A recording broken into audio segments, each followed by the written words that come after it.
YouTube, what is up? This is Japan Trail Cam Livestream podcast number 1. I'm Dan. This is Wombat. Yeah. And we're going to talk about our year, our 2021 in Japan Trail Cam. Yep. And have a lot of fun. I hope so. Yeah. Where am I looking? Here? Yeah, look into the camera there. Look at the camera there. You can look into my eyes. Whatever, yeah. So again, my name is Dan, and I'm one half of the Japan Trail Cam team. Yep, I'm the better half. No. But yeah, Japan Trail Cam. And what is Japan Trail Cam? Well, when did we start? We started November last year of 2020. Yep, November 2020. Yeah. Before that, I was setting up cams in my local mountain. I have a hiking YouTube channel, Kyushu Trail. And on my hikes, I sometimes saw glimpses of animals, but I wanted to see more, so I set up a trail cam. Just kind of got addicted to the trail cam hobby, so we started Japan Trail Cam. Yeah, for sure. Yeah, so Wombat was doing that, and then just one day, because we were just talking all things YouTube, because we became friends through YouTube, right? Mm-hmm. And he's like thinking, hey, I want to do this other... Yuki-san, ohayou gozaimasu. Good morning. Yuka. 二人だ So anyway, yeah, he was doing that, and he was thinking of starting the new YouTube channel. I was like, well, why don't I just buy a trail cam and join forces with our powers combined. We can create the Japan Trail Cam, and it's been fun. It's been a great a little bit over a year, right? I think our first video was sometime in November. Probably, late November or something. Yeah, so been a quick year. It felt longer, yeah. Right. Yeah. But But why are we doing it? Basically, just because we love animals. We want to learn more about Japanese wildlife here in Japan. It's just cool to see the animals, right? Oh, yeah, in their definitely, yeah. natural setting. Yeah. And it's a view of Japan that you don't quite see all the time, yeah. Right. Gotta go. I have a good stream. All right, man. Thanks, Hopefully Andy. it's sounding fine. Maybe we can count on Yuki. I should make Yuki a mod right now. Yuki, you're gonna be a moderator. Sorry about that. Boom. Yuki is now a moderator. So yoroshiku onegaishimasu. You have a big responsibility. Thank you, Yuki. All right. Cool. Well, since we're talking 2021, let's talk about a few of our favorite clips from this year. Sure, yeah. Let's jump right into those. And we have an awesome little screen transition. So we're just going to jump over to that. Boom. Ooh. Here we are. So I have this one pulled up, this clip here. And where is this? This is in, obviously, Kita-Kyushu. So I live in Kita-Kyushu. And Wombat lives a little bit farther south than me, closer to... Fukuoka City, but I live in Kita-Kyushu, and this is actually at a mountain that I can see off of my balcony off this way around an area called Sadakura, which is the mountain. And I placed the trail camera here. This is the Bali Media camera. Yeah, because this is obviously a nighttime shot, but it's in color. Right? It's in color, yeah. So this trail camera actually has, I can talk to you guys about it, but it has, it's a white flash camera, so it has LEDs. Most of the other trail cameras, they're going to have the infrared light, but this camera doesn't have any of those. But let's just jump right in and check out this deer. I think he has a pretty interesting, I'm going to pull the clip back just a little bit, and let's take a look.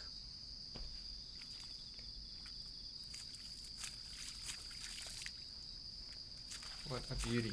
Yeah, he's great, and I just love what he's doing here, and he just kind of hangs out in the mud, and kind of scratches his back there, and probably just kind of grooming a little bit. It's cool. It's kind of like a spotlight. Yeah, it's like boom right in there. I got lucky with this trail cam placement, and this kind of boggy wetland marshy area. And when I came across this area, I was like, wow, this is going to be a hot spot for a lot of different wildlife, because I saw so many tracks. And normally on our channel, when we find an area like this, in Japanese it's called nutaba, we usually find it's just a great spot for wildlife. Yep. And before this, I really didn't have too many deer clips. Mm-hmm. You were the deer guy. I was the deer guy. He was the deer guy. He got all the deer clips, right? I would get a few here and there. I think before this, I set up a trail camera. I mean, look at that. Look how muddy he is. And scraping his antlers on this tree branch. And this deer is not the only one that I've seen do that. He's doing that on purpose. That on purpose. And I'm not sure. I need to read it up, but this is what I like to think. But it's kind of, they rub themselves, right? They get their scent on their antlers, and then they try to rub their antlers as high as possible. So any females in the area can say, hey, I'm a big guy. Yeah, or maybe kind it's of just itchy. Or itchy, yeah, something like that, yeah. So nice. And there's some raccoons. But anyway, Cool. What I was saying before there, we'll switch back to the live stream over here, was I had a trail camera in Yamaguchi. We tried to go to Yamaguchi because we're in Kyushu, the southern island. We tried to go to Honshu to catch bears in Yamaguchi. We didn't do that, but I caught a lot of deer. But before that, I didn't have any deer, and Wombat was the deer guy. He got all the deers, yeah. Yep. He got all the deers there, yeah. So that was my clip, and I enjoy that area. Super stoked about. You still got a camera there? Yeah, still got the same camera there. I actually, at one point, I had like 4 trail cameras there because it's just a crazy hot spot. Yeah. But I had to take some trail cameras away from that area because I was getting too many clips, and it was just eating through batteries, eating through SD cards, eating through, my external hard drives because I was getting too many clips. Well, better than getting nothing, which does happen sometimes. It does happen sometimes in this genre, yeah? So... Yeah. All right. There was that one. We'll go on to a clip from Wombat. Yeah. So and... I've got a clip here. What is this? Okay. Right. So get it pulled up here. Yeah, here it is. So this is from January. So you can see the snow. This is in Izuka City on a mountain called Ruozan. So Ruozan, Dragon King Mountain. But yeah, this is a bit of a sad clip, I guess. These are 2 tanuki, or Japanese raccoon dogs, and you can see they're not well. They're missing fur, and I believe they have kind of scabies, which, I looked it up, and it's not uncommon for tanuki to get scabies. See all the hair missing there. Poor guys. I just want to, stop it there. But, well... That's not the only clip I got of these guys, because I had this cam in this area for a while and they kept showing up, but one just kept getting worse and eventually kind of disappeared, so it's a bit sad. The other one seemed to be alright, but I thought that was really interesting, a little bit sad. First time we've seen something like that on cam. Yeah. It was really cool to see something like that, so it's just kind of really shocking, kind of clip. And it happens. It's kind of a natural thing that happens to the tanuki, and they're pretty prone to it, apparently. Yeah. Right. Yeah. But I think this is the only case I've seen this bad. Yeah. I think I've caught 1 or 2 tanuki clips with a little bit of scabies, but nothing as severe as this one. Yeah. These guys. So, I would imagine, I don't want to say too anything, but like this was dead of winter. It was about a year ago. Well, almost. It was January. So maybe they've recovered. Right. Tanuki is sick. Yeah, a little bit sick there. Yeah. So, and they pass it on. To other tanuki. So, these 2 were always together. I guess they were a pair. Mating pair, But eventually it was just one. So, Maybe one passed on or whatnot, but that's nature for you, yeah? Yep. Alright. 結構雪積もってる場所だね. Yeah. Yeah, surprised. It was quite a lot of snow and, approaching winter again. Yeah, winter. I like the snow. Yeah, the snow is great, and actually, kind of going on a little side tangent, but we started this last year, right? and we're always trying to find places for wildlife and stuff like that. And I tried to take a lot of notes in some of the areas we were going because you could see tracks in the snow. And I think that's pretty much how you found this area, right? Yep, for sure. Because you saw so many like animal tracks just all over the place, and you're like, boom, this is a spot, you know. It's kind of like Animal Crossing, if you will. Animal Crossing. Cool. All right, what do you got next? I'm gonna pull up a clip here, and we'll get it going here. This was actually from. Oh, this is actually from. We used to do trail camera competitions, and maybe Wombat can talk about that a little bit while I get the clip pulled up here. Yeah, so just to kind of push ourselves to find good spots, we made up this kind of competition between ourselves, who can get the best shots. So we would award points for each species of animals that we could catch on camera. And yeah, I guess this was a part of that competition, and you got... Yeah, I got this Ural owl. I got this cool shot of a Ural owl. And, so, if you said a bit earlier, I was the deer guy. Yeah. You were the owl guy. I was the owl guy. Yeah, right. I got so many clips of owls here. I need to unlock that. I'm going to have to move us over here a little bit because the owl is actually going to jump up on this log, and I don't want our ugly faces to... yeah. Ooh, smart. It's easy to find animals. Yeah, definitely. So we'll just take a look at this here. This is the a browning. I gotta click here. When is this? This is back in June. September. June. June, yeah. Looks like June. Yep. But yeah, so I actually got quite a few owl clips, but this one always stood out in my mind because it's so fierce. You know, looking at how fierce he looks. We'll maybe make that bigger there. Yeah, that's a beauty. Yeah. You know, owls are usually nocturnal, but they do have some daytime activity as well. But that clip always sticks in my mind just because of the way how fierce he looks. Yeah. How'd you know it's a Ural owl? So that's good. Here is I think a badger. Yeah, it looks like a badger. Yep, looks like a badger. Cool. So that's all I wanted to show with that clip. Let's yeah, we'll just let this play while we kind of talk about it. But I emailed a guy in Hokkaido, a guy who is a bird guy. Like, I think he's actually like a researcher. And I was like, hey, I don't know what this owl is. And, you know, he's actually done research. He wrote research papers on owls. Because I believe in Hokkaido there's a specific type of owl that's like the number 2 or 3 like largest owl in the world. Ah, right. And so anyway, he was more in that, but he's an owl guy, right? So he told me that's a Ural owl, which was cool, yeah. So yeah, basically with Japan Trail Cam, we're coming into this with a lot of ignorance. So we often have to ask people like, what do you think of this clip, or like, what is this animal? But that's a part of the fun, I think, learning about Japanese wildlife. Definitely, because after we catch an animal on trail cam, we you know, both of us, like, we'll send articles back and forth through line, you know, like research papers, like people that are way smarter than us do that. Yeah, I've never seen a wild owl yet.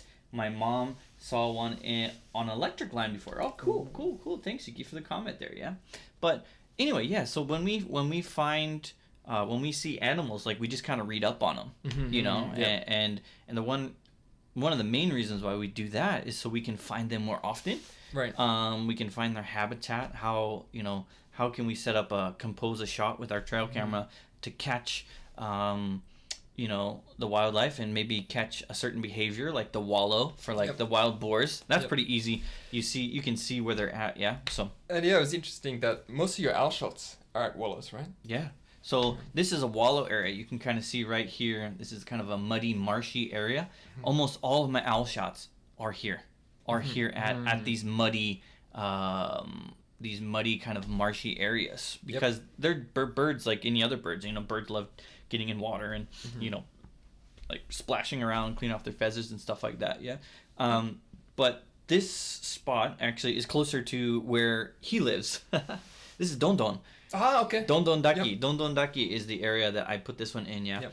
And I don't know about the Hokkaido second largest owl. I forget what it's called. Some sort of like hawk owl or like fish owl. Yeah. it eats So look it up. a lot of fish, I think. And they're threatened. They're not endangered, but they're a threatened species, you know. So There we go. yeah. Largest owls. Third, maybe? Is that it right there? Location, Asia. Eurasian eagle owl. Maybe? Yeah. I think that might be it. Yeah, maybe.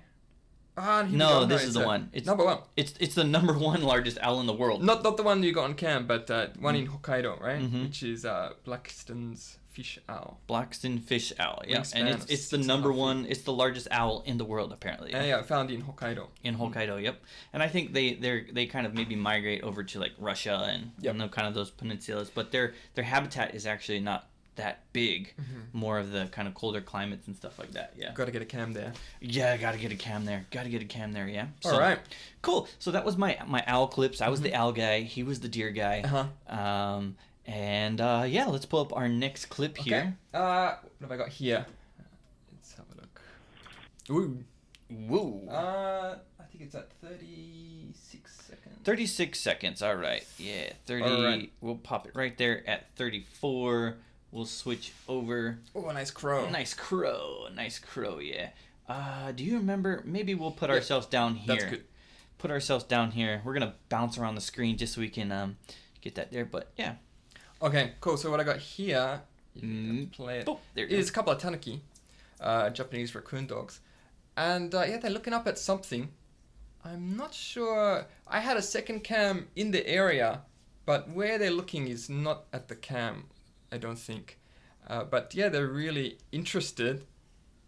And right in the background, I don't know if you can see, coming up here, yep, coming up now. It's a bit hard to see. It's just outside of just there. outside the frame there. Hold on.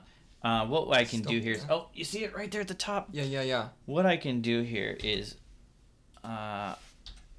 there it is. You can see it Okay, again. Let's go back just a little bit so you can see. There is here a copper pheasant photobombing the It's, two tanuki. yeah, he's in the corner there. Let's which go I back a little thought bit was really farther. Cool. You see it right there? Can you turn the volume up too on this? Sure. Yeah, I think it's... Yeah, you can hear the tanuki, you can hear the copper pheasant. There are really good sounds in this one too. So usually with our trail cams, sound quality is poor. But this particular cam I was using, it's pretty good. Let's go back and have a look at the tanuki again. What's Sure. he doing? Yeah. Yeah, I really like the sounds in this clip too. And yeah, that that copper pheasant just running by in the background, photobomb.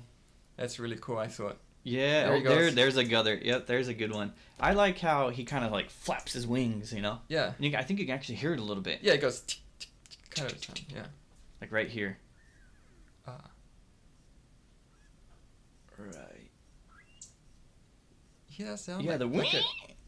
Yeah, that's the tanuki, but yeah, it's cool. I like this clip. Yeah, this is a cool clip. I think actually that clip was featured, and actually many of our clips of tanuki.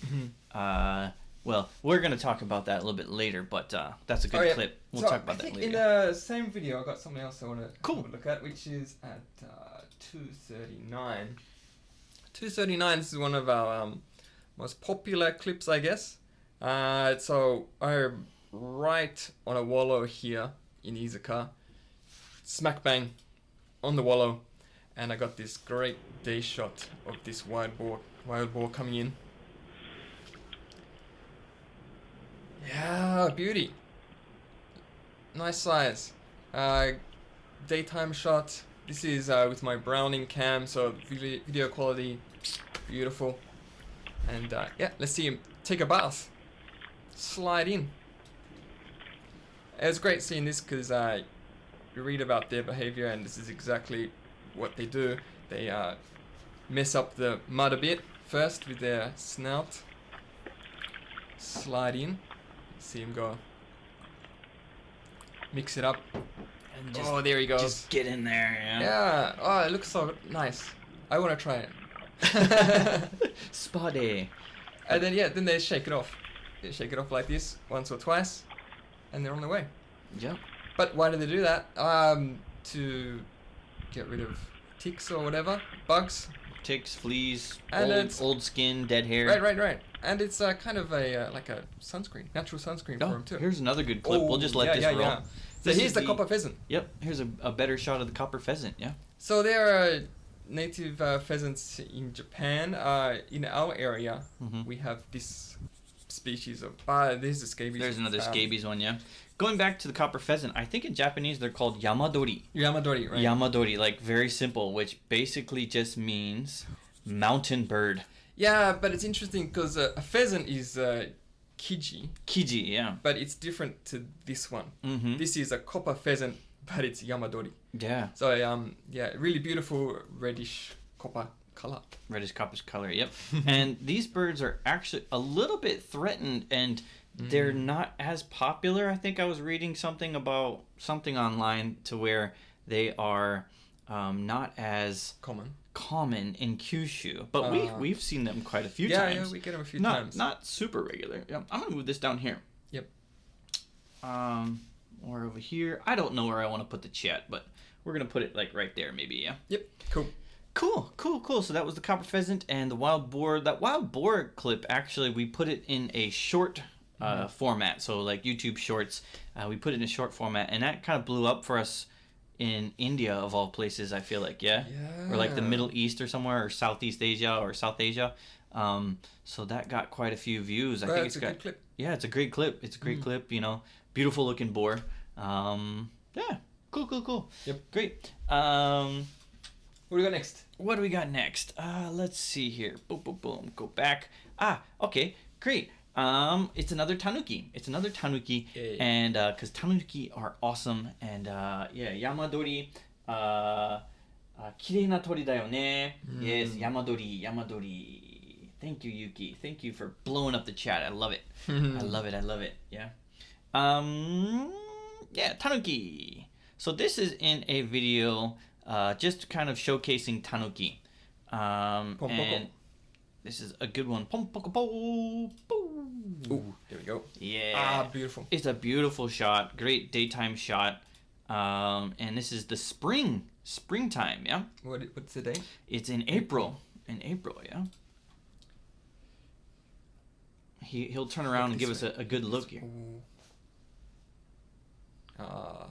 Isn't that just really like a good view? It's not too long of a clip, but yeah, interesting. So like this is April. Now, if we get a tanuki, they're much rounder. Yep, they're stocking up for winter. Yeah, and I think their fur kind of probably is a little bit more fluffier. Yeah. And whatnot. Oh, here's that same clip again. So gotta milk it. Yeah, basically this was a compilation of a bunch of different tanuki. We'll go here. So here's another clip of a tanuki there. But basically a compilation of a bunch of different tanuki that we've caught in different areas throughout Japan. Yeah. Yeah, but that clip was a beauty. Yeah. We'll just go ahead. We'll go ahead and do here. This is a little bit of a tanuki fight, I think. Yeah. A little scuffle. Look at him. He's going across there. Hold on. A little bit more. There we are. Here we are. I got a little tanuki scuffle. Is that like maybe territorial? Like it's kind of behind the chat there. You can kind of see them scuffling just a little bit. So I was reading up, and apparently, we'll cut that off there. Apparently, tanuki aren't necessarily that territorial, but they do. They kind of do that to kind of like assert dominance, find mates and stuff like that, you know. So maybe his mother got insulted or something. Yeah, they're not as territorial as like badgers. Because I was reading up on badgers, where badgers will tend to defecate or take a poo like in almost like similar areas. So they can kind of mark their area, like this is my area, you know. So yeah, they're not that territorial, but that tanuki shot is just one of my favorite, just because it was, I think, probably the first that was just like a really clear shot. We're not gonna show the video, but I mean, look at that. I mean, it's such a stunning, view of the tanuki. Yeah, we always set our cameras to take just video, but you can screenshot. Yeah, you can from screenshot our videos and get a really nice picture. Yeah, sometimes. a lot of people like in the hobby, like some people will just take pictures and whatnot, and I'm fine with that. Cool, do whatever you want to do, but the videos are just so much more interesting for me because honestly, the pictures that the trail cameras take are not usually that good, and they're kind of hit and miss. I feel like you'll get a lot of off shots on when the camera takes. At least the video, you can kind of get the action, and like Wombat said, you can get the screenshot if you wanted to take a one shot like picture of it, and it's pretty good quality. Yeah, so all right, yeah, cool. That's tanuki there. Yeah, go back, we pull up the next one. What do we got next? Coming up okay. So yeah, this one here is a fun one. I was looking for a spot in Kawada, I believe, which I go to Kawada a lot because it's a great spot for nature. But I found this really young bamboo shoot growing up, and what I wanted to do is see how fast it grows. So I put a trail cam just on the bamboo, and I wanted to track like the height of it going up. But it didn't work out so well because of this guy. Yeah, he came along when it got to about, how high was it? But he just ripped it apart. He ate it, yeah. Which is cool. Yeah, he just took out the whole thing. Ripped it up. Great sounds. Yeah, so I love this. And he just spent so long just devouring the whole thing. Like, I had to cut lots of the footage for the video because it just went on and on. But yeah, it was great. He had a good time just munching on this. And it was fun to see. Actually, it grew really fast. Like, this is just a couple of days growth from when it was like yay high. Boom! And he just went, knocks it over. The piece broke off, out, and it's pretty long, yep. Yeah, so it was a long piece, already pretty high. And yeah, he just ate it right down to the core. Yeah, I think by the end of the video, like, you can't even see it anymore. Nah, right? yeah, like it's like gone. literally gone, yeah. It's gone. Yeah. I came back a few days later to nibble the rest of it. Yeah. It's very interesting too because Japanese people eat this as well. Yeah, this is takenoko. This is basically takenoko. Takenoko. I think this is a little bit bigger, like a little bit taller than what normally. Normally they wouldn't. They would take the ones that are like kind of lower into the ground. They're softer. But yeah, it looks soft and delicious in the middle there. Kawaii shika. Kawaii. Yeah, it's good. His antlers are a little bit wonky. They are a little bit wonky. And it helped me identify him in later videos too. I'm like, there's that guy again. Because it's a little bit off-centered, like the one on the left there, right. or his right, I guess you could say, is a little bit more forward, yeah? Looks so smooth and shiny. Yeah, smooth and shiny, more velvety. It looks like this is, May? So... Right. Probably his spring, like, late spring, or early spring, maybe. His antlers there, so velvety. Yeah, so he had then like the bit that came off. He ate that bit. Some other animals came by. It was a boar or something, but yeah, only this deer. He made a big meal out of this. Came back for more seconds. Yeah, it's great. Just went on and on. I loved it. I lost my bamboo, but. 竹を食べるんだ. Yep, 食べるんだね. And wild boar, wild boar will eat this. Oh yeah, they love it. And who else will eat this? Wild boar will eat it. Humans will eat it. Maybe some monkeys. I don't know. Maybe not. I don't know. Maybe monkeys will eat it. Pandas would eat it. They eat bamboo, right? And there's no pandas. Well, no wild pandas in Japan. But that was a cool shot because like sometimes our videos are great, but it's just walk-bys. You know what I mean? Yeah, they just kind of walk by, which is cool. We love just seeing them walking by, but we always want to see an interesting behavior. Yeah. So it's good to find a spot that you think animals might stop. Yeah. Yeah, not just walk by, but a food source or. Like the watering hole. What's that? A toilet. A toilet or something like that. Yeah.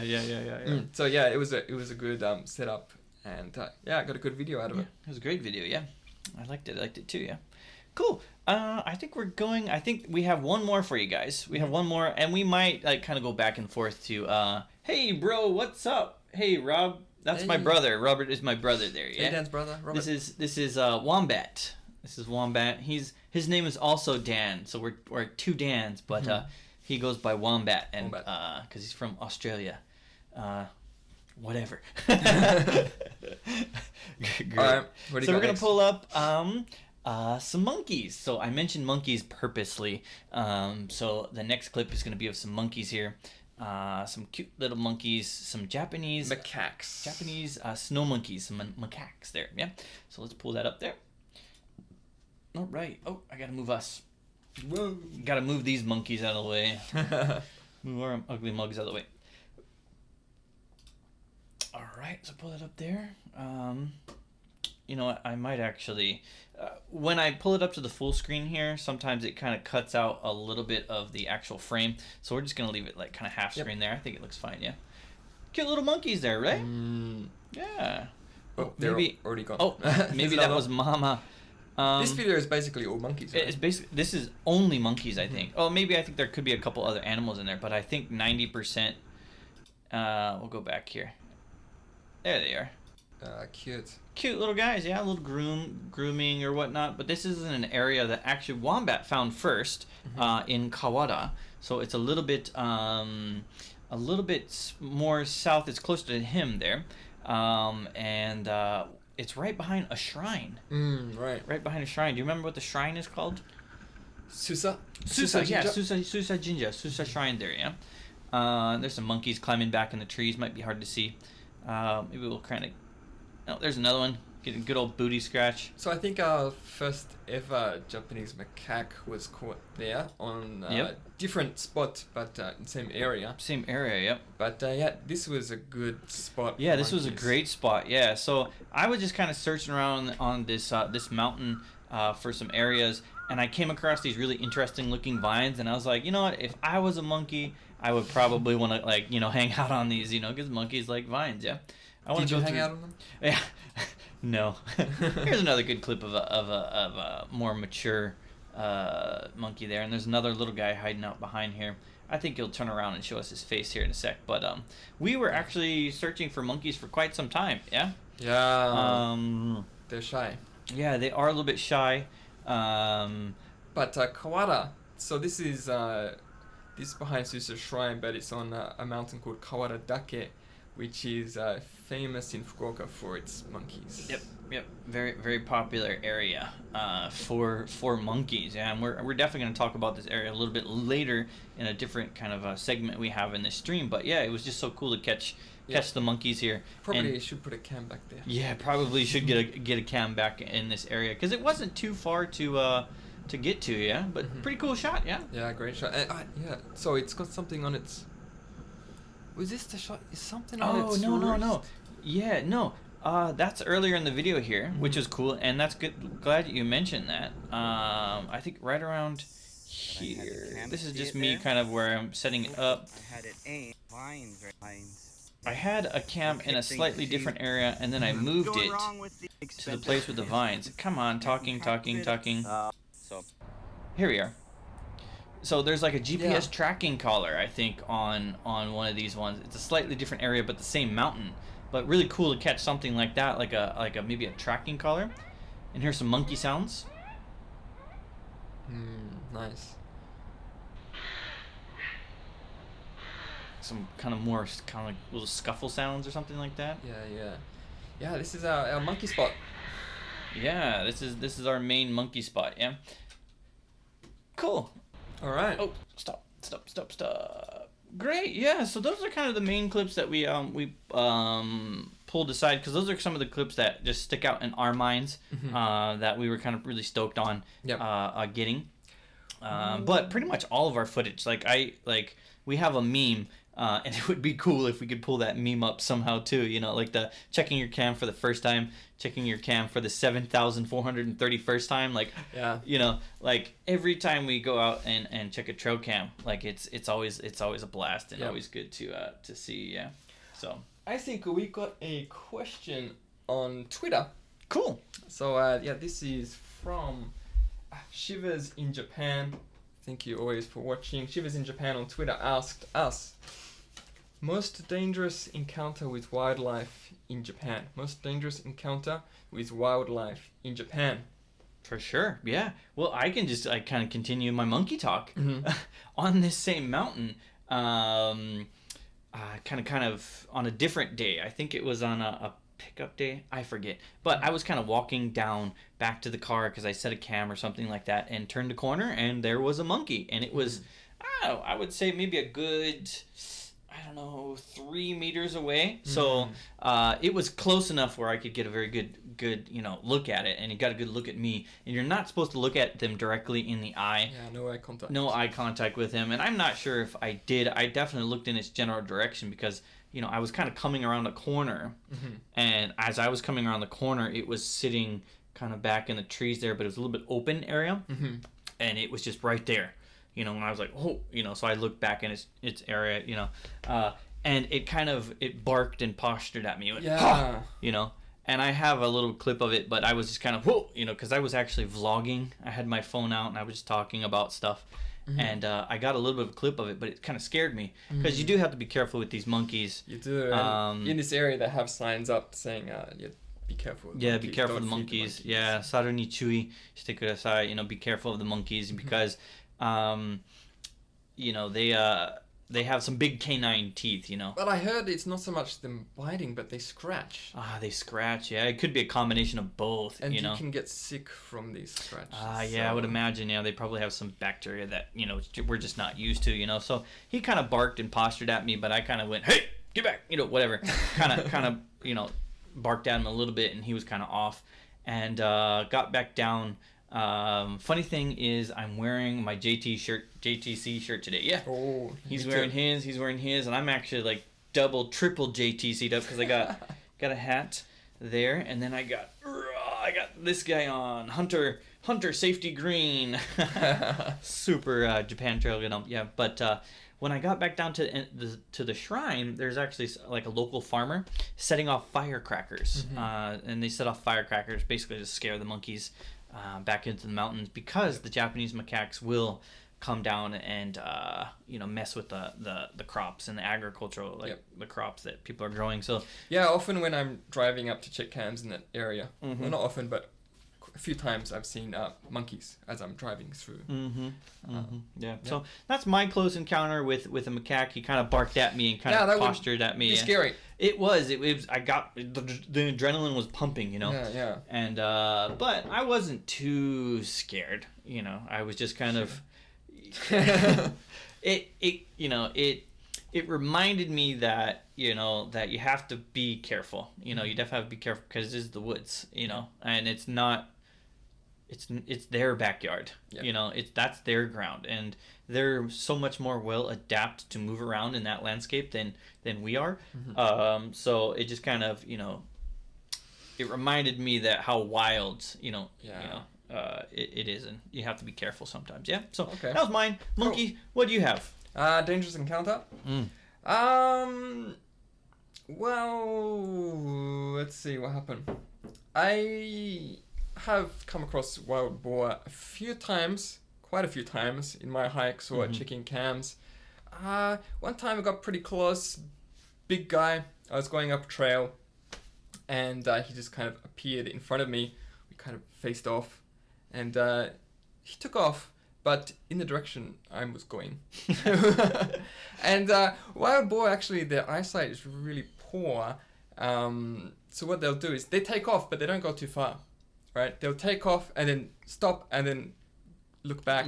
Yeah. To see. So, but I wanted to check my cam, so I kept going along, and so I kept running into him.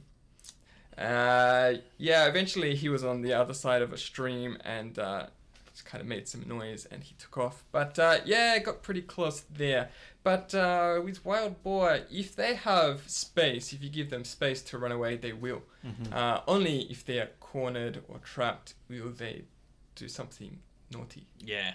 Come after you. They'll just lose their mind if they feel threatened and they don't have a choice. Fight or flight kind of thing.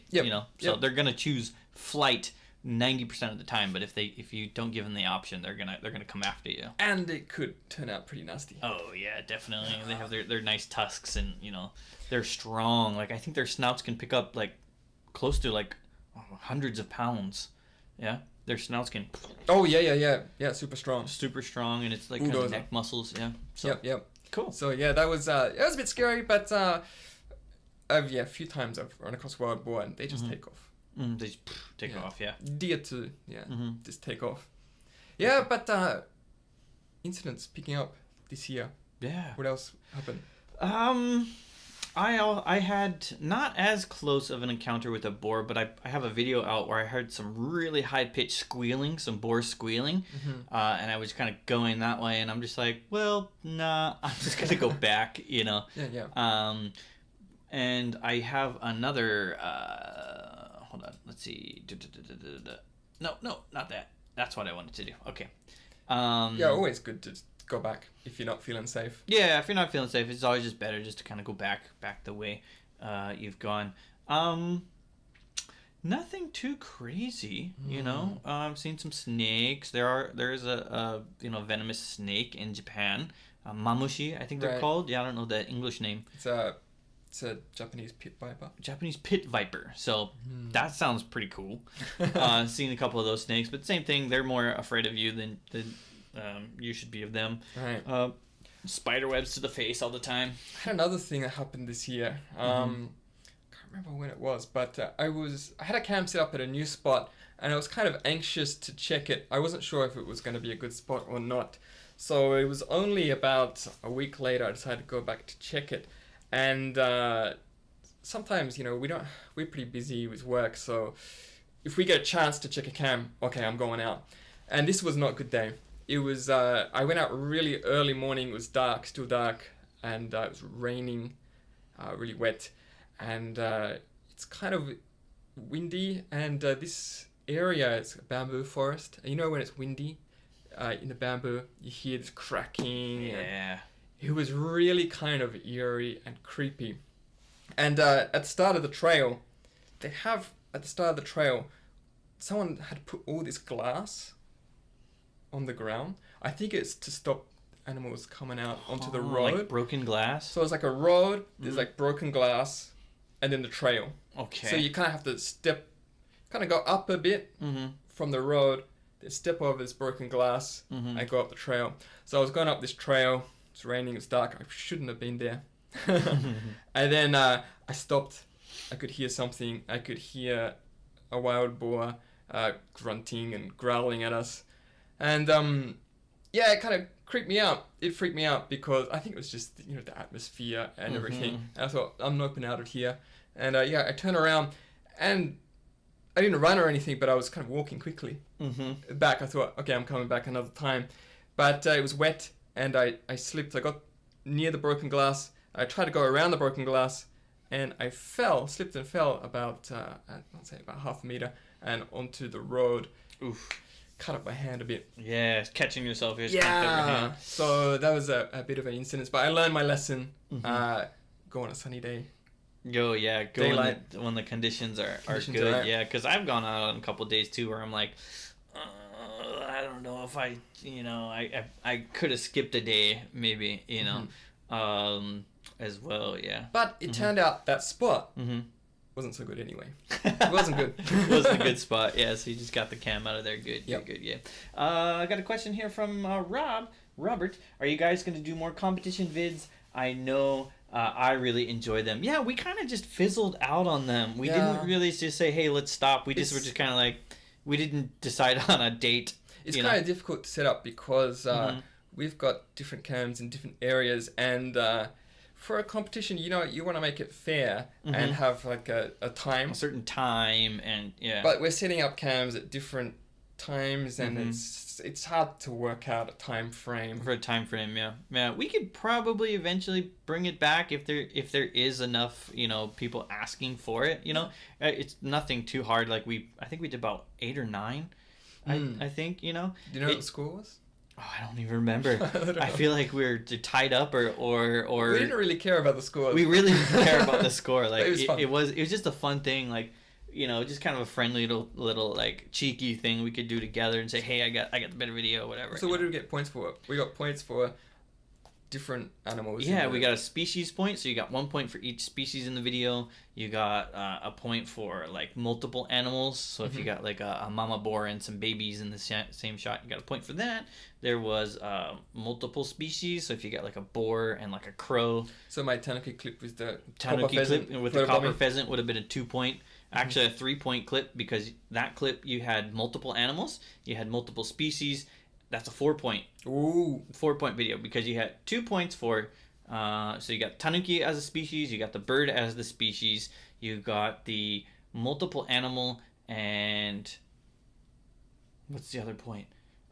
Species, multiple animals, and different species. Oh, okay. Yeah, so that was a 4 point clip. So like we kind of tried to rank clips on how visually interesting they were as well. So kind of, it was fun. It was fun, no immediate plans to do that, but maybe we can try to do. Actually, it would be cool if we could like get other people doing trail camming in Japan to submit competition videos. Speaking about that, like we both actually entered a competition, a trail cam competition on a different website. I don't know if I'll mention that, but I don't know. Do you want to mention it or? I can't even remember about it. Yeah, I can't even remember. I think it's Trail Cam Pro. Trail Cam right. Pro. Trail Cam Pro is just in the United States. I think they're just a trail camera vendor, whatnot. But they do a trail cam competition where they just grab a bunch of different trail cameras and stuff like that. But we entered, we entered just a clip in there, and I don't know how that's going. Oh, we have no idea how that's going, So, but doing something interesting. Interesting behavior was a point. Interesting behavior. Yep, interesting behavior and camera interaction. So if an animal came up and would like sniff or bump the camera, that would be another point. Yeah, those shots are cool, right? Some animals really love the camera. Especially, I feel raccoons. Yeah, raccoons will get their little fingers all over it. They love playing with it. So knocking it over. Yeah, wild boar will come up and sniff it every once in a while. It's hit or miss with wild boar. I would say mostly they'll sniff it and boom, take off. Yep. But sometimes they'll go after it. I had usually the adult boars just take off, but I feel like the younger boars, the babies, they don't know yet. Yeah, they're more interested. Yeah, they're more interested. Yeah, tanuki hardly ever touch it. They're pretty wary of it. Deer, pretty hit or miss. I think some deer will come give it a sniff. They'll give it a sniff sometimes. They don't really take off so much. But, they don't take off too much. Although they have really sensitive noses, so they probably can smell us on it. Yeah, and marten every once in a while will kind of mess with it as well. But yeah, it's mostly raccoon for me, and sometimes I mess around with. And if my camera is not secured tightly enough on the tree, I will get a different angle. I've had a raccoon completely mess up my angle, like 90 degrees. But I've actually had a raccoon improve my angle. So that's part of the team. Yeah. Thanks, mate. For me, I've never been so lucky. It's always just been like, well, I got like shit clips now. Excuse my French there, but Well, we were talking about our cams in different areas. What cams do you have right now? Yeah, what cams do I have right now? Well, I have one back here that's kind of a little bit out of commission, but this is one of my first trail cams. And this is the ABASK trail camera here. And these are, I would say, kind of like an entry-level cam, maybe. Yep. They're very, they're cost affordable. I forget how much they were. They're about maybe 8,000 yen. And I have one too. He has one too. We both have one, yeah. And I think this was both of our first cams. Yeah, my first cam. I feel like it was under $100. I think they were around maybe 80. Yeah. I think I paid... It might have been a sale or something, but about 8,000 yen. About 8,000 yen. So just if you do 1-to-1, it's about 8,000 or $80 maybe. I'm not gonna even try to do a little bit of conversion rate, but this is the reason why it's out of commission. I don't know if you can see it, but the screen is just went kaput. It died. So this one's basically, it still takes okay video, but my screen is probably all right. Yeah. Yeah, you can kind of see his screen there. A little bit of you can actually kind of see the video, a little bit of him there, but my screen is just dead. So that what being do you think said, about these cheap cams. Yeah, that being said, like the we've had these out in the field constantly. Like they're not in the field now because we have other better cams that we're going to talk about later, but they were constantly in the field for a good like year. Like constantly out in the weather and whatnot.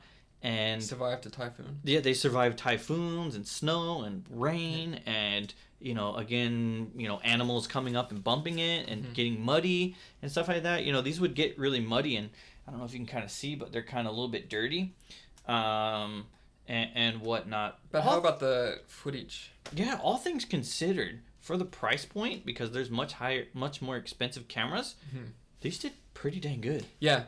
Yeah, You know? I like these ones. I bought 2 of them, and they're great. You know, I think the sensor is one of the things that I really enjoy about these cameras. Their sensors are spot on. Like, I would get some false triggers to where it would trigger, but like I wouldn't get any wildlife. But 9 times out of 10, like these sensors in here were spot on. They did great job with the sensors, I think, in here. Yeah. I think for the price, it's great. Daytime videos, good. Daytime videos, good. Very good. Nighttime videos, good for the price. But I feel my night videos have decreased in quality. Yeah, and I was actually taking video, guys. This was still on. All right. But yeah, so and I think even the expensive trail cameras, after a while, they start to degrade, right? Like the quality starts going down. The nighttime, yeah, they just kind of started getting really grainy and just not visually what we wanted to put on YouTube. You know, you could still see the animals and kind of see their what they're doing in the area. Because another way, and you know, anybody in the trail camera hobby knows that these are used for hunting as well. So if you just wanted to kind of see the action in area to use it for hunting, like it's still good. Yeah, you could still use it, but no problem. To kind of make visually appealing content for YouTube, like they're basically out of commission right now. But the ABASK camera, very impressed with these. You know, a year and a half or so. Of constantly being out in the weather. So there's that one, yeah. And you got the newer model too, right? I did, yeah. We got the new model. I did too, yeah. Yeah, we both got the new model too. The 2020, I believe, 2021. 2021. So this is 2020. This is 2020, and then the other one I don't have it because it's.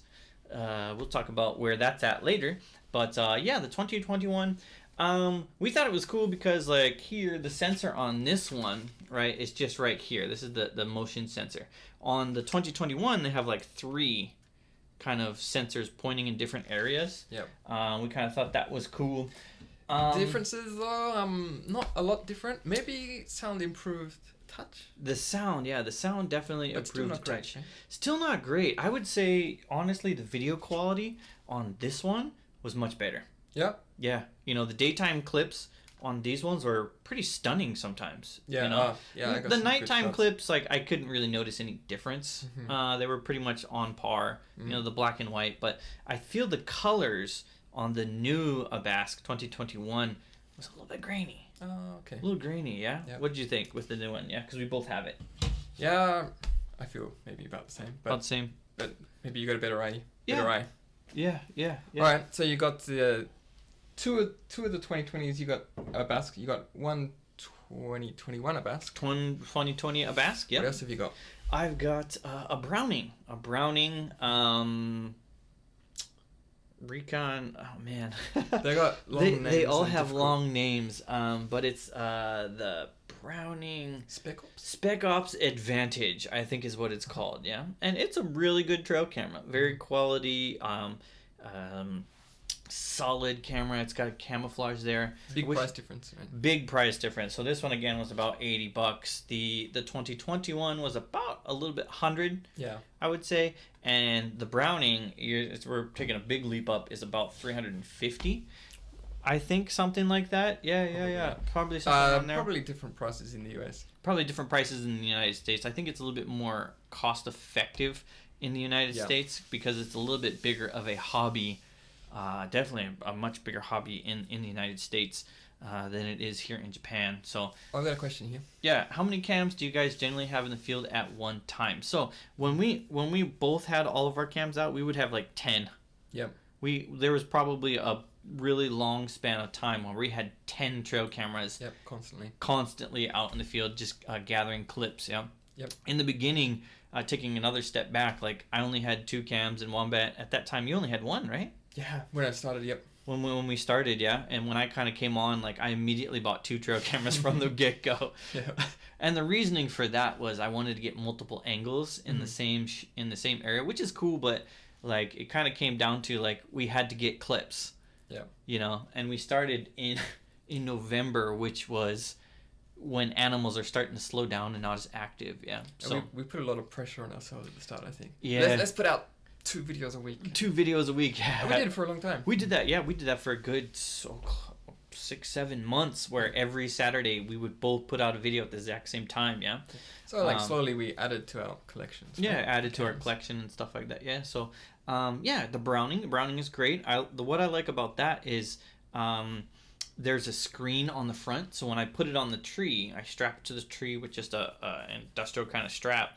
I can compose the shot, right? What do you mean? So like these cameras, Yeah. like when you open it up, it's on the tree, right? And it's facing behind. Yeah. So you can't frame your shot You here. can't frame your shot there. So basically, you have to open the camera, hit record, close the camera, let it record for about 5 to 10 seconds or so, stop, open, up and then you kind of review how the angle is, right? Yeah. With the Browning, the screen is on the front, so there's a little, right? yeah, it's there, but they have a little there's like a little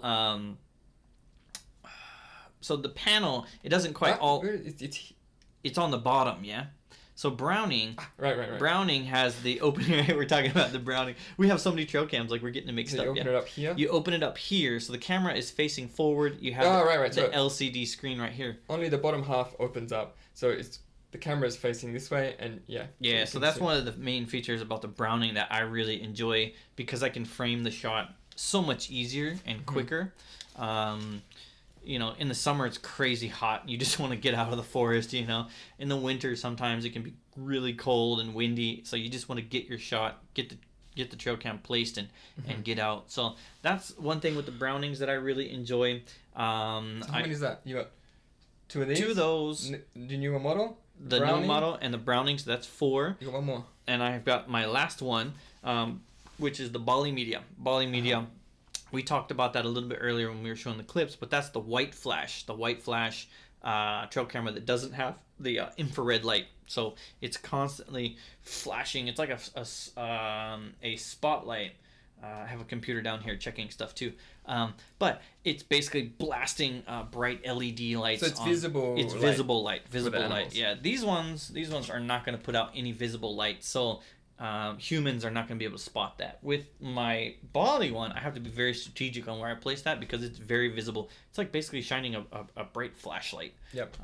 So But what that gives you is color at night. color at night. Like I only get color clips with that. Yeah. So I enjoy that. The sensor on it is a little bit hit or miss with the sensor. What you mean sometimes it doesn't pick up? Yeah, it animals, doesn't for pick example? up, or it triggers too late. Too It late. triggers too late, and I'll just get like the animal kind of walking out. But I've kind of dialed it in the. With some of these, you can kind of get a little bit more closer shots on a specific area. With the Bali, I've started putting it in a more wide open space, and I'm catching a lot better shots with it. And Okay. the sound quality on the Bali is some of the best. Yep. I could literally like take vlog videos, like talking videos on there, and I think it would sound totally fine. Which is huge, because some of the more expensive cams, even the Browning, say the sound is not great. It's not great. It's not bad, but it's not great. There's a constant like kind of ringing sound. It's like beep, which is because the microphones are very close to a lot of the I think mine's more like a.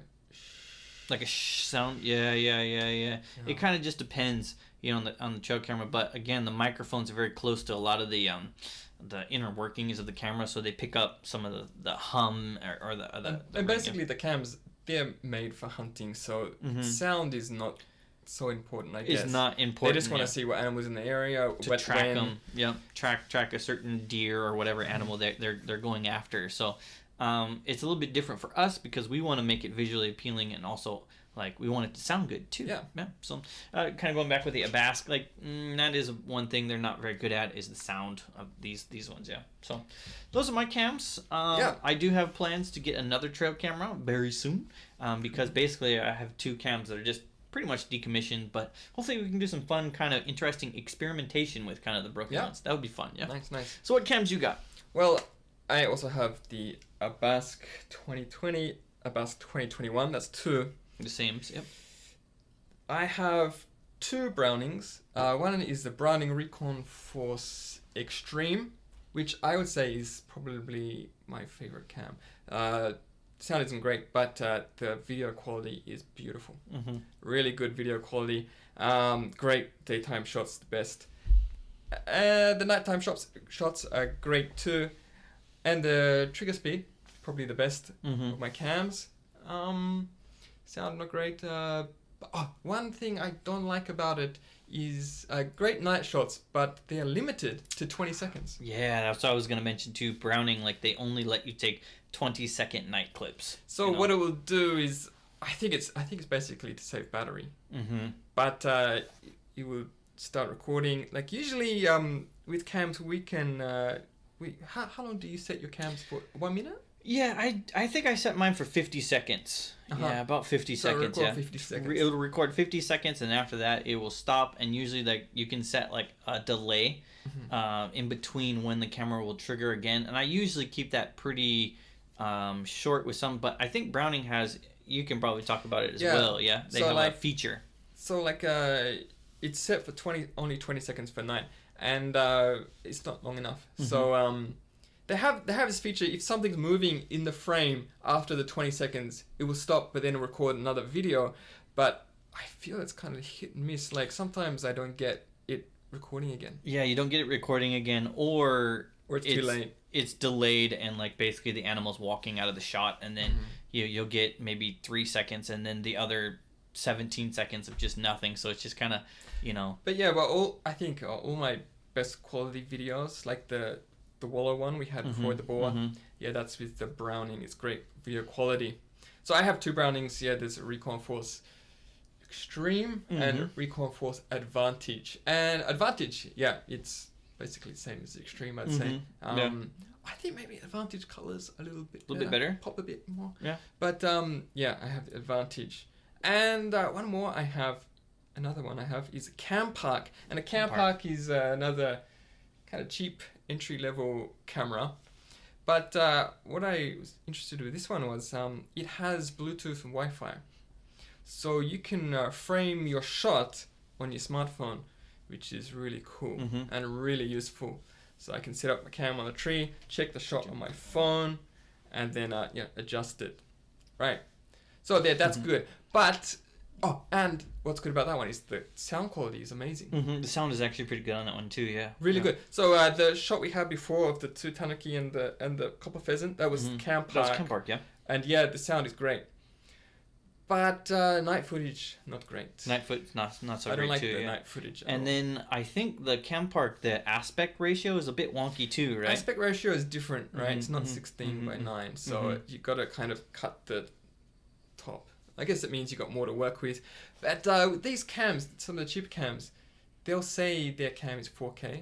It's not. It's not 4K. Yeah. Not 4K. There's a lot of like kind of marketing, and this kind of actually goes into what Rob's question is right here. It says, what thing do you wish you knew when you started this adventure? Yeah. And kind of just all the crappy marketing, I guess, because all of these cams, they'll say, hey, 4K, and say all this kind of crazy trigger speeds and stuff like that, So, oh, yeah, that's cool. Yeah, I want to get that. And then when you actually kind of get into it, it's like, yeah, that's not 4K. They'll have all these kind of crap, like, stock images. A zebra or something like that, or like a lion, or like an elephant, and all these, like, safari pictures. And you're like, nah. No. At the beginning, well... when we saw it immediately, like, there's no way, but just reading the specs, That's maybe one thing. Just kind of, all this crap marketing for all these crap cams. So if you're looking for a cam, don't trust the specs. I would go on YouTube and search that camera's model for footage. Yeah, that's one way that we've started choosing our trail cams is to just literally put the name of the trail cam in YouTube to see the actual footage. And maybe not from the maker, not from the maker, from YouTube, actual people like us. Yeah. To where they're hobbyists, so you can kind of see what. Sorry, moving that over there. What the footage looks like, what it sounds like, daytime, nighttime kind of stuff. Yeah. So that's one thing too. Maybe a little bit more research into maybe some of the cams that we got before we got them. But again, I'm really happy. Like I think we're both pretty happy with what we got out of these. Yeah. So that's for me. That's 1, 2, 3, 4, 5. 2 Brownings, 2 ABASKs, cam park, and I bought one recently. Yeah, new cam. Where is it? Over there. I have it. There it is, right there. I bought this one, which is Bushnell, which is one of the most popular brands. I'd say Browning and Bushnell are the top brands. Those two are definitely their leading brands in the trail camera hobby. Browning and Bushnell. So I can't say too much about this one because I haven't put it out in the field yet, but it says 0.3 second trigger speed, which is really good. Browning's, Bushnells have a good reputation, I guess. So I'm looking forward to putting this one out. It's an infrared. Yeah. I don't know. Yeah. Maybe it's good. Yeah. We're adding another brand to the arsenal. Arsenal. I'm gonna get another trail cam. I'm not quite sure what I'm gonna get yet. You don't know. Yeah. Do you have a wish list or anything? I have a long wish list of stuff. Yeah, but. I was thinking maybe another Browning, like you actually sent, because we talk trail cams like quite a bit. Like we'll send different like articles and clips and all sorts of just stuff about it. He sent another Browning that looked pretty interesting. Yeah, I think it's a new one. It's a newer one, yeah. It has Wi-Fi, right? I think some kind of Wi-Fi, Bluetooth Wi-Fi, which would be cool because I haven't had a cam like that yet, and I'd like to experiment with that as well. The cam park, I said. The cheap cam park one has Bluetooth Wi-Fi. It's good for setting up a shot, but you can actually download clips straight to your phone. But it's hit and miss. A bit hit and miss with their app. Slow, and the app is crashing all the time. I would imagine Browning would be a lot better for that. Yeah, for sure. Oh, there's a second part to Rob's question, which was, what should a new person know about the hobby? About in general? Yeah, in general. Okay. Yeah. I would say just. Give it a go. Like first, it's kind of hit and miss, but you kind of learn where good spots are, what to look for. For sure, yeah. But just try it. Just try it, yeah. I think kind of going from my personal experience, the first time I put my trail cams out, I went way deep in meandering and going nuts into kind of an area. I got some decent clips, but I didn't need to go that far. No, right. You want to go deep enough to where your trail camera is not going to be spotted by any people, right? Hikers. You don't want to get people on there, hikers and stuff like that. In Japan is a very unique place. I feel very safe. I've had people walk straight up to my trail camera and they don't care, right? Anywhere else in the world, I don't know, but I've heard in this hobby that trail cameras can get nicked. People will find them and they'll just steal them and stuff like that. So you want to set it up off trail, but you don't need to go too far. You don't need to literally hike 3 hours into the wilderness to find it. Because animals are everywhere.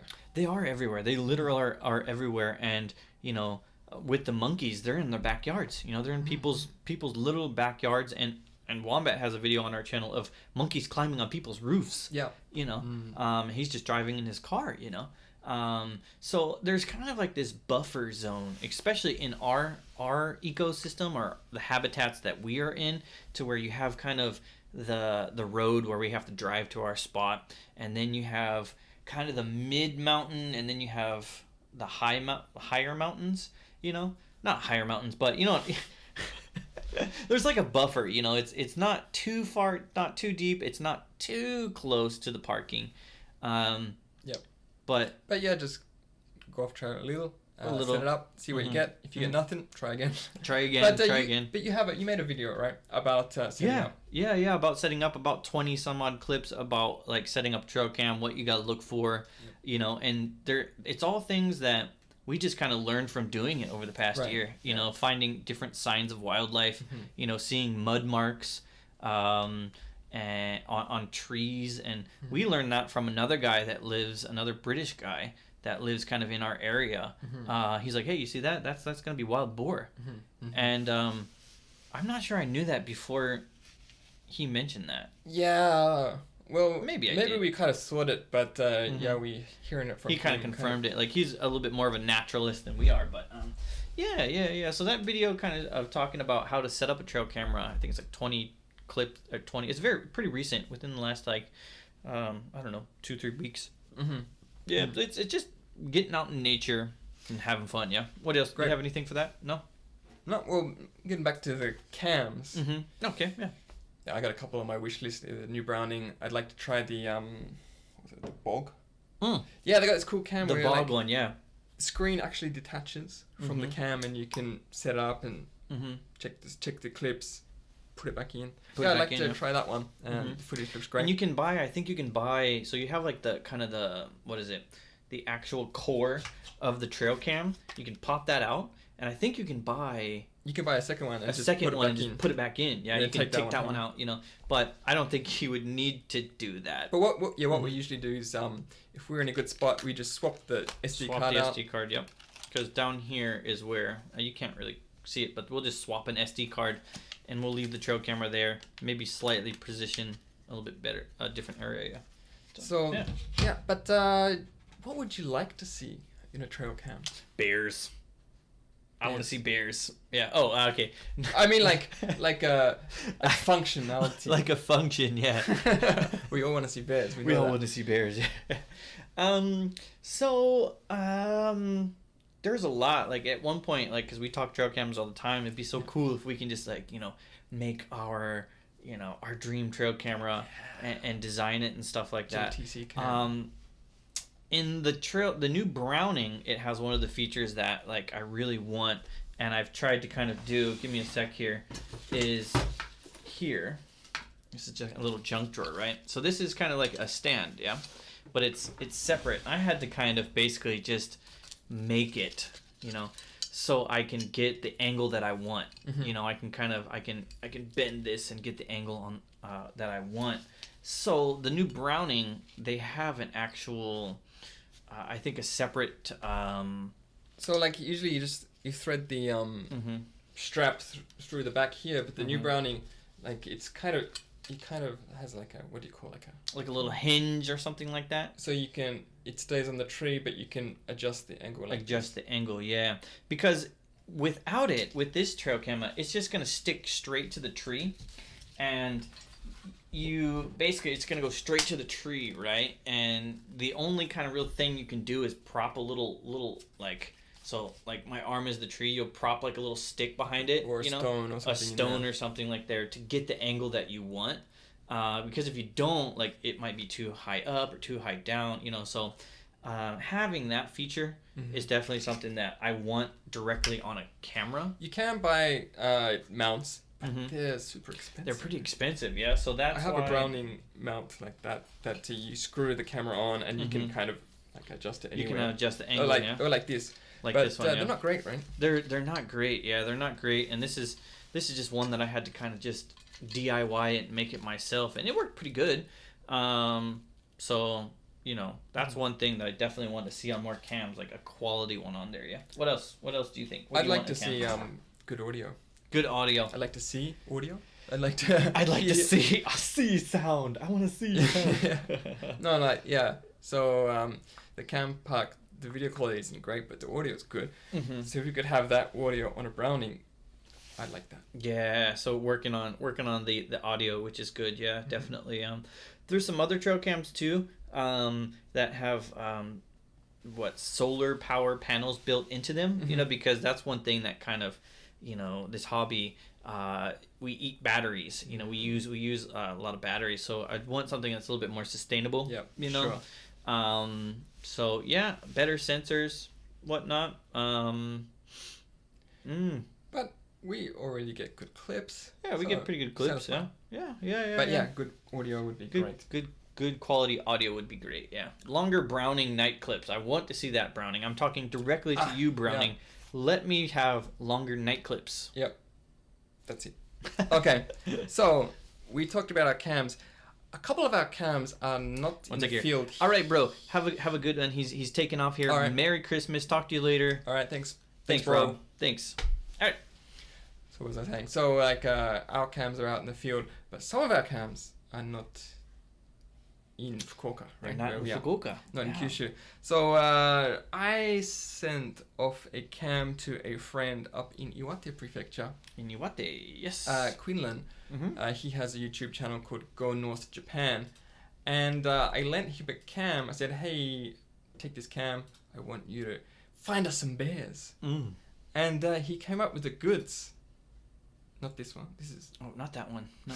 This one's a good video, yeah. I'm just kind of pulling some stuff in the background. Oh, sorry, yeah. Yeah, but yeah, so that was interesting. G'day. First time we done that, we sent off a cam to a different area, sent off to Iwate Prefecture, and said, hey, can you get us some bears? And he came back with a good video. Yeah, so we'll just kind of show a quick little quip here. Oh, that's me. That's double wombat there, yeah. But yeah, you can kind of trying to talk about it here. Up to my friend Quinlan of Go North Japan, up in Iwate Prefecture, Iwate. to try and catch some bears. So here's a good kind of representation. So you can see we're down here in Kyushu, this area, and he's up here in Iwate. Yeah. So basically the thinking was we are Japan Trail Cam, but all our videos are in Kyushu, this island down here. So we wanted to get more, maybe like a representation of Japan wildlife. Of Japanese wildlife, yeah. So I knew this guy, and I don't want to send the cam out to anybody, but he's a pretty good guy. I know him well. He's a great guy.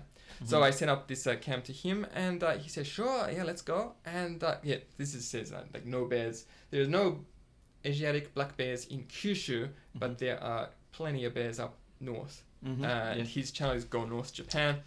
And I said, hey, take my cam, see what you get. And he came back with a bear. With a bear, yeah. Before we get into that, hi, Misako, what was it? Misako-san, arigatou gozaimasu. Thank you so much. Thank you for so much coming from our Twitter. She said she came from our Twitter. Yeah, but yeah, she's great. She's always liking and sharing our stuff and commenting. Thank you so much.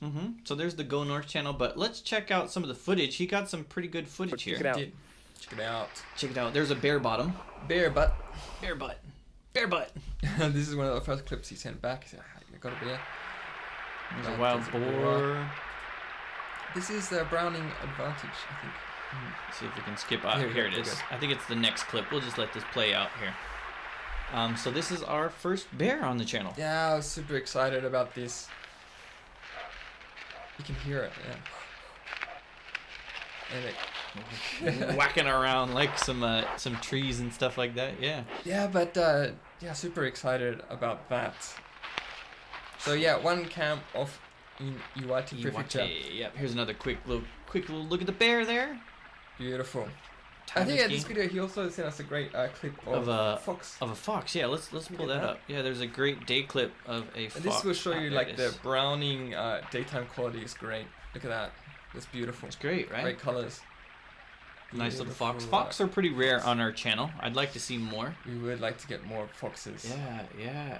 Let's send that footage. So yeah, that one went out to Go North, Quinlan. Yeah. I think I'm saying that right there. Quinlan, in Iwate Prefecture there. And you sent off a cam too. Yes, I did send off a cam. So, talk a little bit about that. Yeah, I sent one off to Tokini Andy. Tokini Andy. She's going. So I think. Sorry guys. Yeah, sorry guys. I gotta go. Have a great day. Matane. Thank you. So Yuki actually helped set up that trail camera as well, because Yuki and Tokini Andy are, they're a thing in Nagano. So I sent a trail camera to Nagano up to him, and I'm pulling up some videos here. So if I'm not looking at you guys, that's what I'm doing. But yeah, so I sent up when did you send that? I sent that up about the end of October. Right. And we should have sent them out much earlier. Yeah. So I was gonna say, yeah. We got the idea a little bit too late because our main focus was to try to catch Asiatic black bears, right?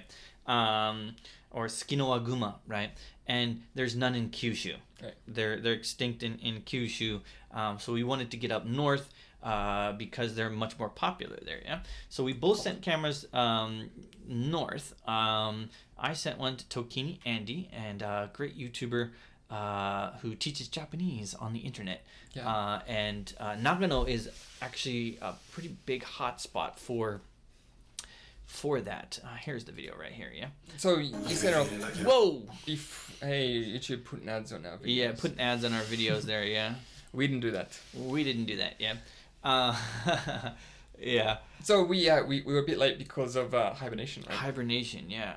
Hibernation here. I'm still pulling some stuff up. So pretty but similar. You got some good clips back. Yeah, I got some good clips back. Unfortunately, we didn't catch any bears this time. We'll pop it over there. So there's me. This is the view from my balcony, guys. So this is what my balcony looks out right there. So beautiful mountain. I have a trail camera somewhere on one of these mountains right back there. Yeah, but we'll just kind of take a quick peek at what we have here. My buddy Tokini Andy. There's Tokini Andy. Nagano to try to catch some Asiatic black bears, And, or you can get Tsukinowa-guma, because they're very popular in that area.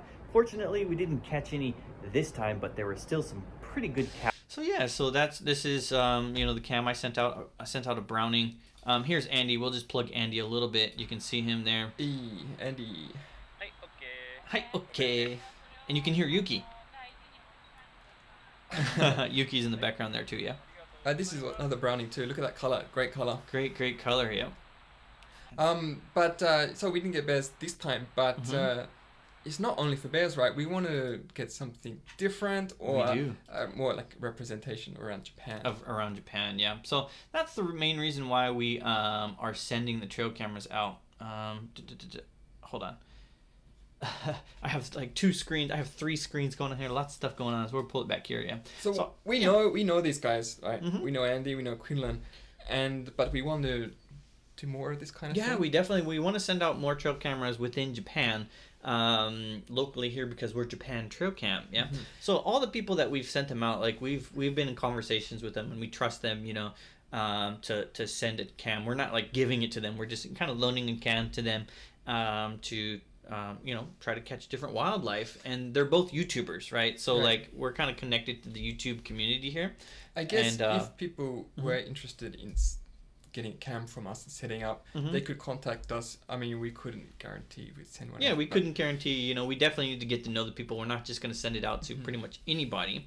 So we just kind of talk to the people and see if it's a good fit for us. And we would really like a cam in Hokkaido, right? Yeah, if there's anybody in Hokkaido that is interested in this kind of hobby. And the thing is too, like, another thing that we were talking about as well is not necessarily, because we're lending cams to people that don't have them, but they are still really interested in outdoors, because Quinlan's channel, Go North, that's all he's a hiking channel, outdoors hiking channel. Tokini Andy he's not a hiking channel, but he really enjoys the outdoors and stuff like that. So that's why it kind of fit there. So I guess if people already have cams in trail Japan, cams, and they would like to share their footage or be featured on our channel, we're definitely open to that kind of stuff. And it kind of goes both ways. If there's anybody that wants clips from our area, or researchers, I would love to start working with some researchers. Yeah, that would be fantastic. And because we literally, between us, we probably have thousands of clips now. Thousands. Like I can't count. Like literally, I have 2 external hard drives full of clips, and if that can be of use to someone who's actually like actively researching them, like I would love to share that. And so just want to share more about wildlife and nature in Japan, because this view, one reason why I think it's so awesome, this is a view that you don't really necessarily associate with Japan. Everybody associates temples and shrines in Tokyo and robots and anime, and you don't necessarily associate maybe beautiful nature. Japan's known for some beautiful nature, but the nature that Japan is known for is really I would feel like landscaped, like Japanese gardens and temples and obviously Mount Fuji and stuff like that, but not kind of the really wild nature that we see just in the forest. Yeah. So we have another trail cam sent out right now. We're not going to talk too much about it, but we have another one. We're seeing where it's going to go. So we're definitely interested in working with more people around Japan. So what else happened in 2021? You had an interview, right? Yeah, I had an interview with another YouTuber on a YouTube channel here. We can pull up a quick clip of that, maybe, to talk about... I had a different hairdo then. But just to talk about sustainability in here. Boom. We'll just put up here. So this is JJ Walsh. JJ Walsh, and she... basically just talks about Kitakyushu. Hi everybody, thanks for having me. I'm really excited to be here. We don't need to watch this, but basically this is kind of a little bit of an interview talk show that I was on just to talk about mainly our channel. Yep, JJ Walsh. Yeah, she's cool. Yeah. So I was featured on there. Pretty fun. So yeah, interviews. I can't do that. You can't do that? No? I'm too nervous. Too nervous for interviews? I left that one to you, sorry. That was well, I think you feel comfortable now, though, right? Like, I mean, I mean, because we hang out and talk like this all the time. Right. You know, I just kind of forget that this is on. Keep it in the back of the mind kind of thing and interact with people. Oh, that sounds amazing. I'd love to learn more about Japanese woodland creatures. Yeah, definitely, Masako. Thank you for the comment. Yeah. Yeah, but we'd like to do more of this too, like interviews and stuff. Get ourselves out there, you know. Yeah, maybe we can talk about maybe one other collab that we were really excited about, which was Animal Logic. Right, Animal Logic. So Animal Logic is a YouTube channel, and they contacted us. They were interested in our Tanuki, Japan raccoon dog clips, and asked us if they could use our clips, and we said sure. Because, they have a great channel, just animal education. Animal education, yeah. And, they ended up using quite a few. Quite a few, yeah. I was thinking, you know, maybe they use like one or two, but they actually used a pretty good handful, you know, and actually a little bit longer clips, you know. And they're a huge channel, so it was... million, a couple, maybe, I don't know, 2 million, but I think they have 1 million. Yeah? At least 1 million subscribers on their channel there, yeah.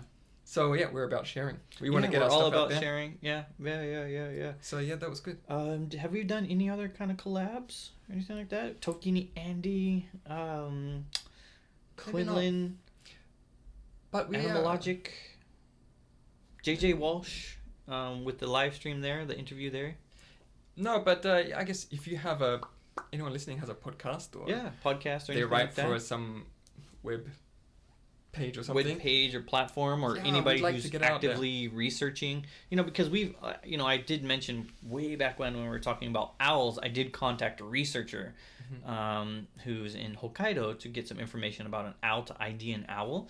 So, you know, we have kind of met up with a bunch of people kind of in the outdoorsy kind of area or genre. I'm fumbling over my words here, but okay. we are all about like making connections with people, you know, in the outdoors kind of hobby. Actually, it's been great. Twitter this year, I've been doing a lot on Twitter, not a huge lot, but it's been fun talking with people, interacting with people. People seem to be really interested in our clips, so I found that's been a great way to share this year too. Yeah, for sure. How about 2022? 2022. What animals would you like to see in 2022? Bears. Yeah. I made a mistake earlier about his question, but bears. Yeah, I definitely want to see bears. Asiatic black bears, more of those. So we'll probably have to wait till the spring because they're probably going into hibernation. But Sero, I don't know. Sero, is there another name to kind of... In Japanese, it would be Kamoshika. Kamoshika, yeah, Kamoshika. So it's interesting name because shika is deer, but they're not deer. They're not deer. They look like semi-goat. But yeah, I guess they're more closely related to goats, right? To goats. But Sero. Yeah, Sero. And Sero are in Kyushu, but not so many, and they're in Miyazaki. Miyazaki, which is a little bit farther south and south. A little far away from us. East? Southwest? East. Probably Southeast. take me a good 3 hours to drive out there. Definitely, yeah. But Cerro would be great. Would be great, yeah. The one thing with Cerro, just kind of reading about their behavior and stuff like that, they tend to hang out higher up in the mountains. You know, so it would be a little bit more of a trek to get a camera, you know, in an area Cerro would be great. Cerro, bears. I would like to see more monkeys. More monkeys, yeah. More macaques. Actually, I have a cam out in Monkey Mountain. Monkey Mountain is Takasaki Yama in Oita. So I have a cam out in Oita. And this mountain is famous for its monkeys. So they actually have, on one side of the mountain, they have a monkey park, which is where staff feed wild monkeys. So there are two big troops of monkeys that come down from the mountain to get some food.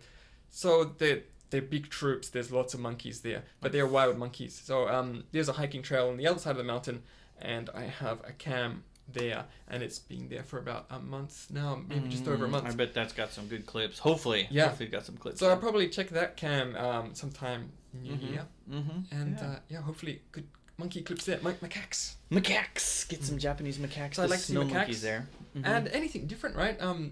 Different species. What haven't we got on the channel?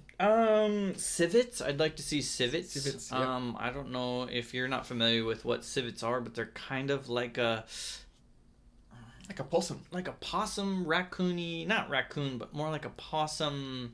Kind of. Cool. Yeah, I'd like to see those. Definitely. We keep saying bears, but black bears, but also like to see brown bears. Right, in Hokkaido, right? In Hokkaido, yeah. Hokkaido all the way up in the north there, because they're only in the north there.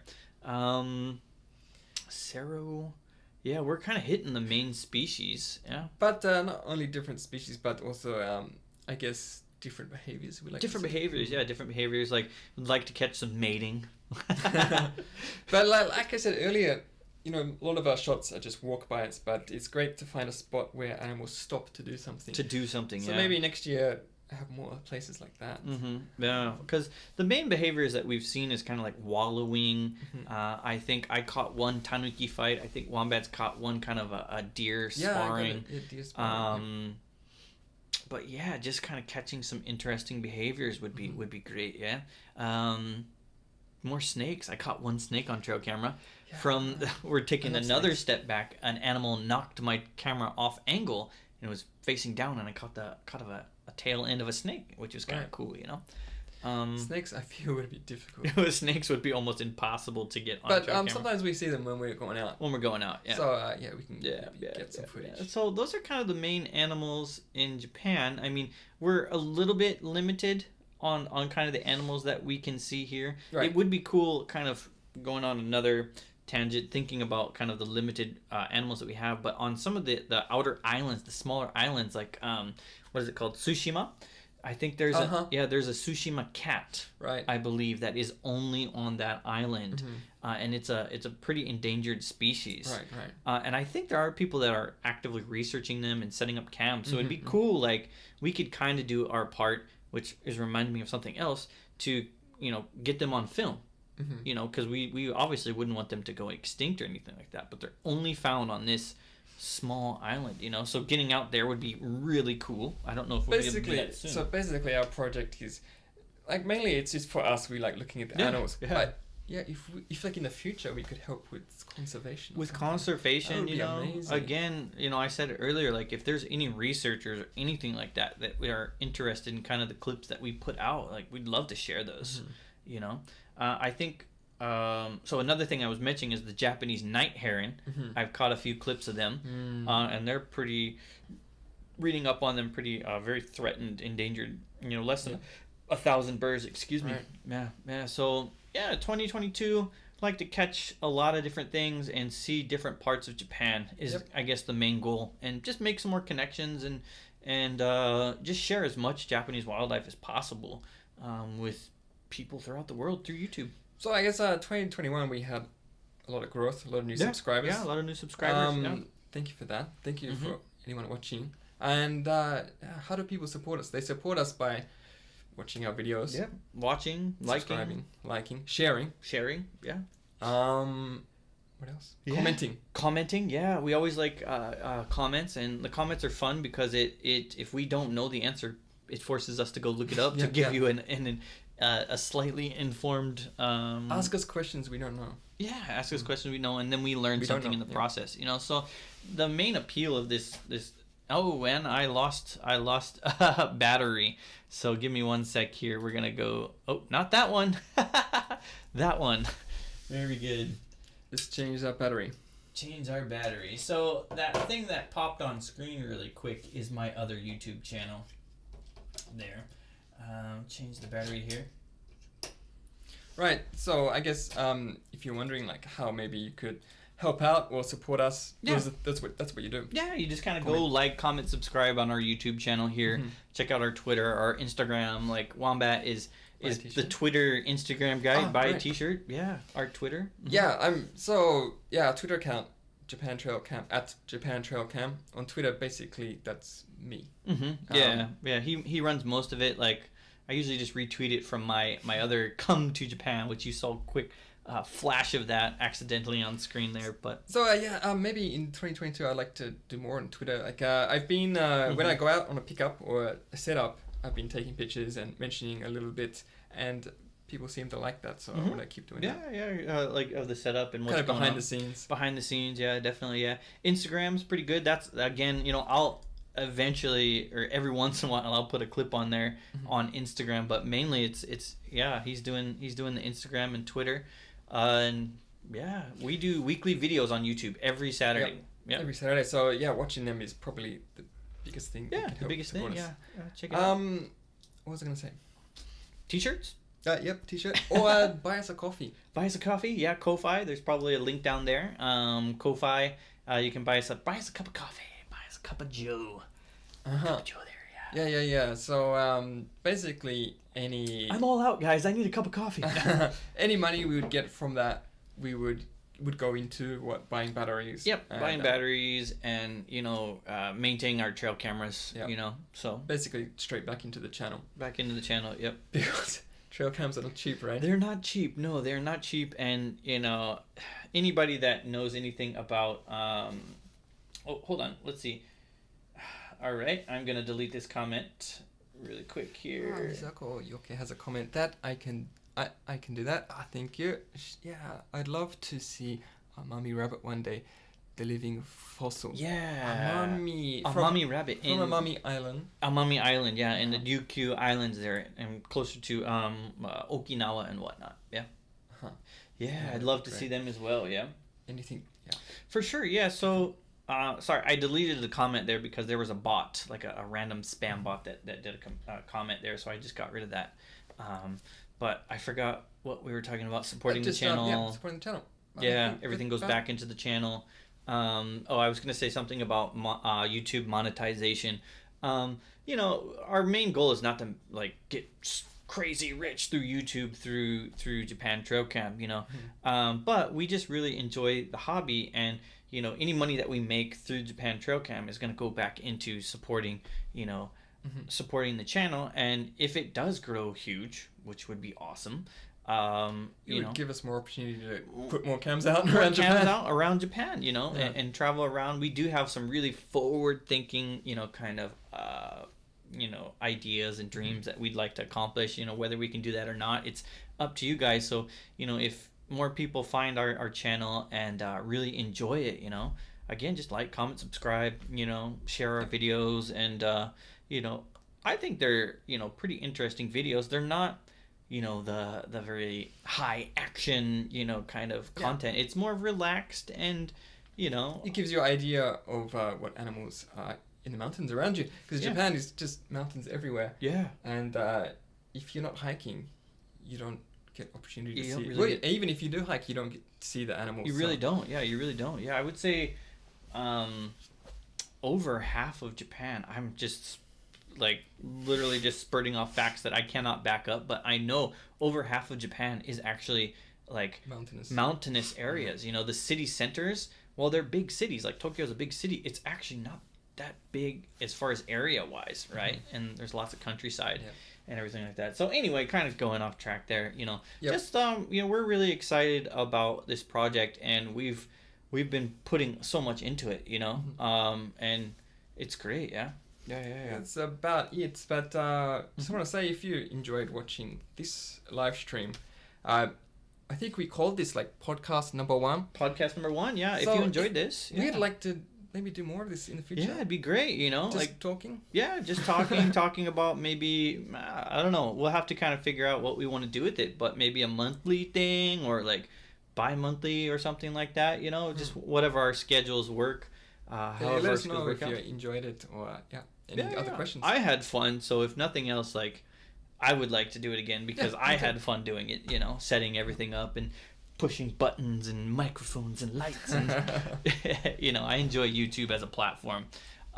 So all right, yeah, cool. All right, everybody. Again, my name was Dan. Dan? Is it Dan? Was Dan. And what is it now? What should it be? Yeah. This so my name is Dan.